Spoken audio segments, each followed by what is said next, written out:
তো গাইস আমি আছি হাজু, আমার লগে আছে সিরাজ আরও পাঁচু। তো আমরা তিনজন আছি হাজু। তো এখন আমরা উপরে গেতেছি দেখেন।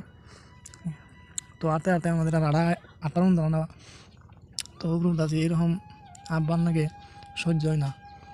পরে উঠতে উঠতে দেখেন কত মানুষ উঠতেছে নামতেছে, তার মধ্যে আমরাও গেতেছি। তো সেই রকমই কষ্ট লাগে আপতে লাইলাম। এখানে দেখেন দুনিয়ার মানুষ তাম্বু সাম্বু টানাইছে, বাল ফালি বানিয়ে তাম্বু টানিয়ে তুইছে, কোন দিকে বানাইছে আয়া আয়া রয়েছে।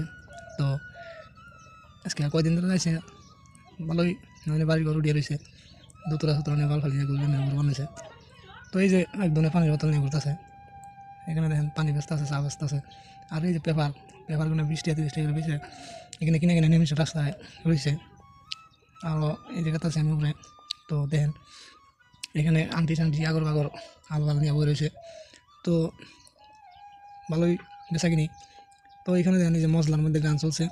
তো এই বালফালিনারা গান গেয়ে দেখবেন কি কান্দাকাটি করতেছে। তো গান ভালোই গান গাইতেছে গাইকো। পরে এলাম কাপড়াটি। তো কাপড় তো খালি মেঘা মেঝের কাপড় তো আপনার মধ্যে মানুষের নাই, পছন্দ তো পরেই না, বাল কাপড় নিয়ে বই রয়েছে। তো দেখেন আইলাম আমি উপরে দেখেন মাজারের মধ্যে আইছি। তো দুনিয়ার মানুষ বইয়ে রয়েছে, কত আটটা আছে, কত খাটিয়ে রয়েছে। তো এটাই লই যে তোমার মাজার এই যে। তো এই মাজারের ভিতরে যেন আপনি কী করা হারবেন। তো আজকের ব্লগটাই পর্যন্ত শেষ।